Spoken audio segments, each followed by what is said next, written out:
Well, ladies and gentlemen, it's an enormous pleasure to be here, and a huge thank you to Catherine and her team for organizing this, but a huge thank you to you for being here. The commitment of time to continuing education is essential for good patient and client care, and by being here, you're exhibiting that, so thank you very much. I'm going to talk to you about this system here, the Healite II. And I believe that it is a new concept in phototherapy, and I hope by the end of my presentation I will have shown you why it's a new concept in phototherapy. In the beginning, there was nothing. And God said, "Let there be light." And there was light. Now, when we look at this word light and we take it back down to the first letter, it's very important because we find this letter L, light, in LEDs.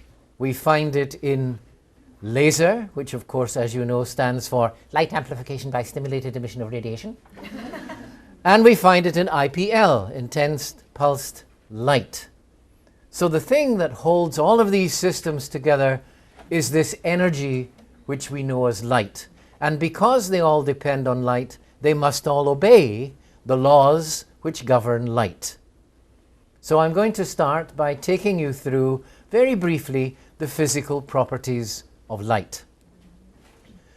Light is actually a form of energy, and a beam of light is made up of millions and millions of tiny little packets called photons. The word photon comes from the Greek word meaning light. And photons have their own energy. They are weightless packets of pure energy. And when this energy interacts with our tissue, we get some kind of reaction. And we can control that reaction by depending on what sort of photons we are using and how many of them we are delivering to the tissue. Light interacts with the skin in four main ways. First of all, it is reflected off the stratum corneum. Secondly, it can be transmitted through the epidermis and dermis. It can be scattered by the turbid media of the skin, which is made up of so many disparate optical characteristics, so that one small beam can involve a very large area of tissue.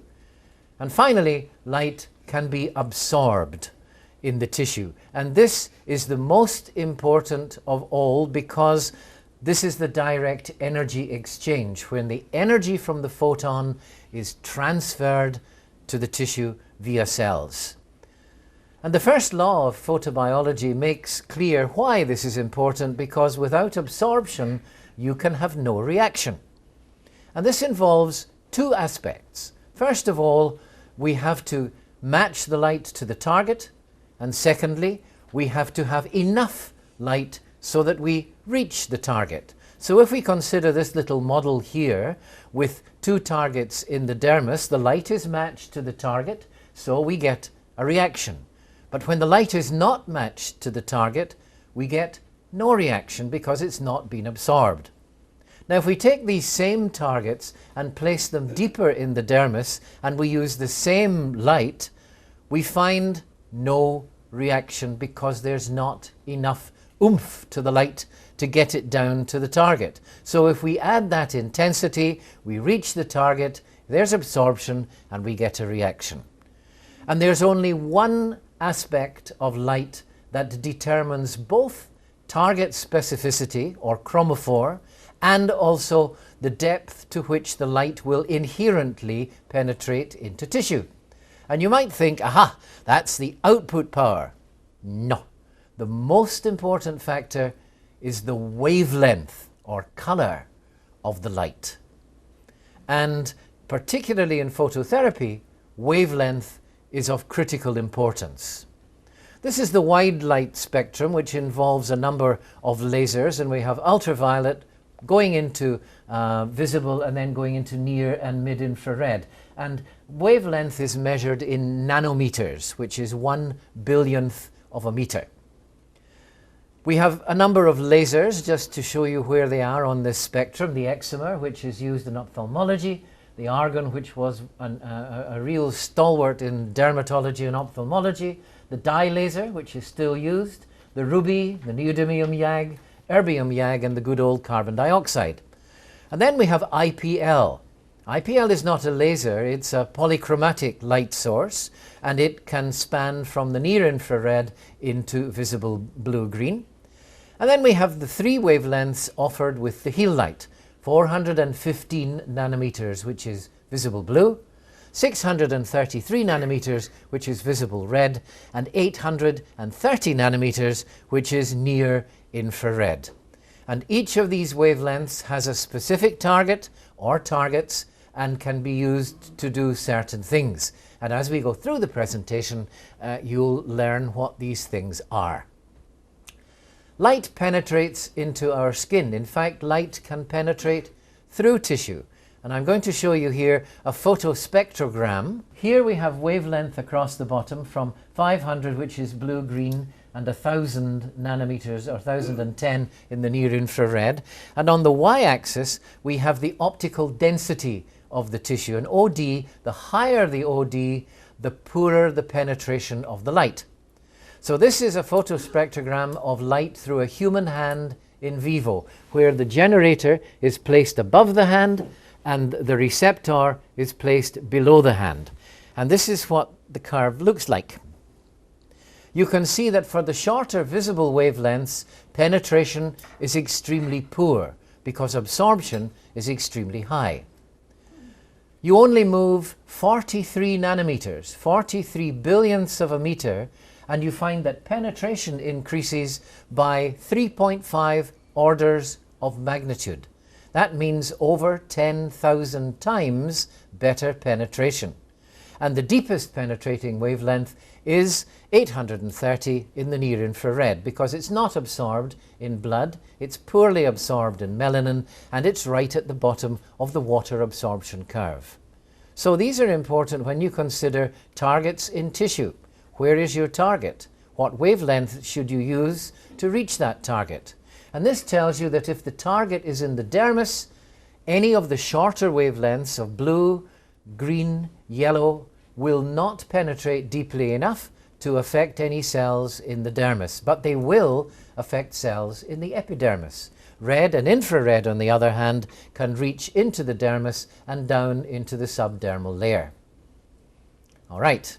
Now we have a question I can answer you. When you see this question mark, it means that I don't know what I'm going to say next. No, it means that I might not know what I'm going to say next. I'll answer this gentleman's question quickly. What is the difference between an LED and a laser diode, or a laser? The LED, the good LEDs, are what are called quasi-monochromatic. Quasi meaning almost, or quasi-monochromatic, whereas lasers are monochromatic. And I'll explain this, I think, in the next section. In phototherapy, we have a direct cell transfer of low incident levels of photon energy from the photons directly into the cells. This raises the energy level of the cell, but without heat and without damage. But we do achieve a viable clinical effect. This is also known as low-level light therapy, or LLLT, which used to be low-level laser therapy, but now LEDs are in the picture, it's low-level light therapy. And we compare that with photosurgery, which deliberately creates heat and damage to achieve its surgical effect. When we take a cell and we look at the cell damage threshold and we start pumping light energy in the form of photons into that cell, we get a level of reaction that increases in proportion to the stimulus. And as long as that stimulus reaches the cell damage threshold and doesn't go beyond, the cell is activated, and that's LLLT. But if we go beyond that, first of all, we will damage the cell, and then, if there's enough light, we will kill the cell, and that's photosurgery. So it's this side of the cell damage threshold that we're going to be looking at this afternoon. So why should we use light-emitting diodes when we have other light sources? Well, if you'd asked me this question 15 or 20 years ago, I would be rolling on the floor laughing. Because light-emitting diodes in clinical application 15 years ago were a joke. They were being used, and some are still being used that shouldn't be used, but they were a joke.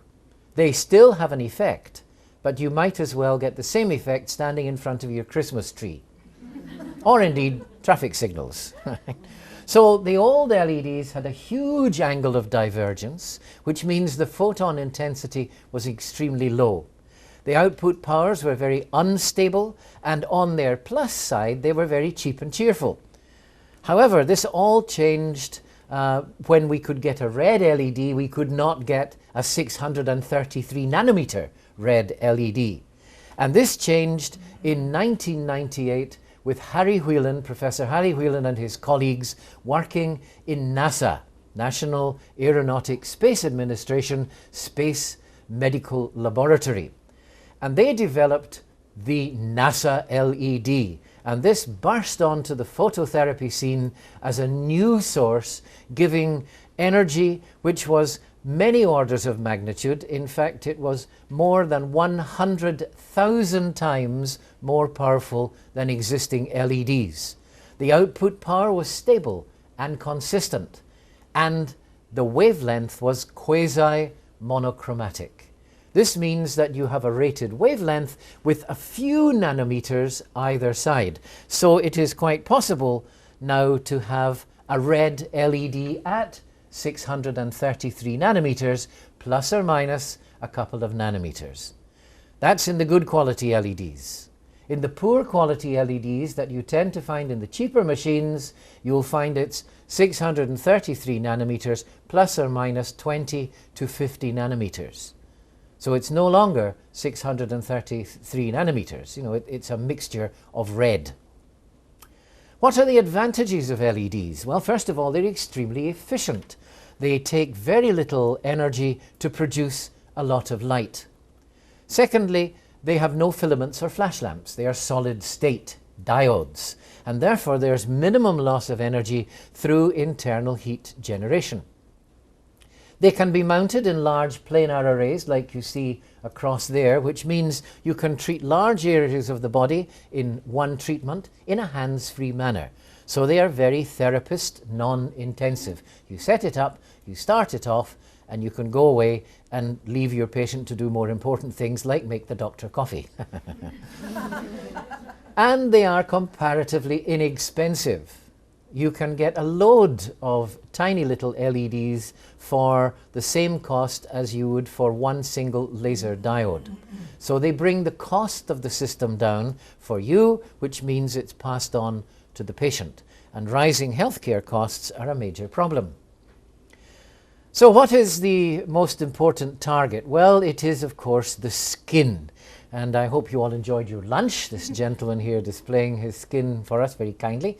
It is, of course, not inanimate. It is the largest living organ in the human body. It protects the tissue from external insults, and it maintains the homogeneity of the tissue beneath it. But most important for us in phototherapy, it contains all of the target cells for light-emitting diode phototherapy, and at any given time, because of the dermal blood vessels, more than 20% of our body's blood is in the skin. Now, what does that mean? Well, it means that when you give a patient a photofacial, you're not just treating their face. You're actually delivering photoproducts systemically throughout the body. It's a very holistic method of giving somebody a boost. So this explains why, for those of you who have used, for example, the Omnilux, which was the forerunner of the Healite, patients feel great after a session because it's a whole body toning experience, even though you're irradiating only the face, because the blood rushes around the body carrying all these photoproducts that you'll see explained later in the presentation to other areas of the body where they affect, the well-being of your patient. So So the skin cells within the skin are one, if not the primary target, one of the primary targets. Let me just remind you a little bit about cellular anatomy. Lovely. Here we have a cell surrounded by its membrane, the cytoplasm, the liquid in the cell, and at the center of the cell we have the nucleus, the heart. And then we have all the bits and pieces that keep the cell going. We have the Golgi complex, which is like an assembly plant. We have the rough endoplasmic reticulum with its ribosomes, which is very important for mRNA, messenger RNA, telling the cell what to do. And then we have the lysosomes, which are the enzyme factories of the cell to keep the cell working in the way it should. But all of this requires energy. So the most important component of the cell for us is the mitochondrion. The mitochondrion produces a wonderful substance called adenosine triphosphate, ATP. ATP is to the cell what Bundaberg rum is to me. No ATP, unhappy cell. No Bundaberg, unhappy Glen. So this is why the mitochondrion is extremely important. And what about the targets then? Well, the main targets in phototherapy are two. Most people will tell you the mitochondrion is the only target. Incorrect. The mitochondria are the targets for visible light, because visible light passes through the cell membrane and is absorbed preferentially in an element in the mitochondrion called cytochrome C oxidase. And that's at the end of the respiratory chain. And this kickstarts the cell into producing ATP. What about the cell membrane? It's a much larger target. And this is the target for IR light, infrared light. Because it's got a longer wavelength, because it's a long wavelength, the cell membrane is the primary target, and this is where the reaction occurs for invisible infrared light, not within the mitochondrion primarily. So visible light passes through the membrane, it's absorbed into the intracellular organelles, in particular the mitochondria, and this starts a photochemical cascade. And this is well known, well proved, well illustrated. Cytochrome C oxidase is activated particularly by 633 nanometer red. ATP synthase produces the ATP, and we get calcium ions and little protons, little packets of energy produced as a result of the ATP synthesis. And these levels in the cytosol, the cytoplasm, activate the cell membrane. So you start to get intra and extracellular exchange. The cell is photoactivated.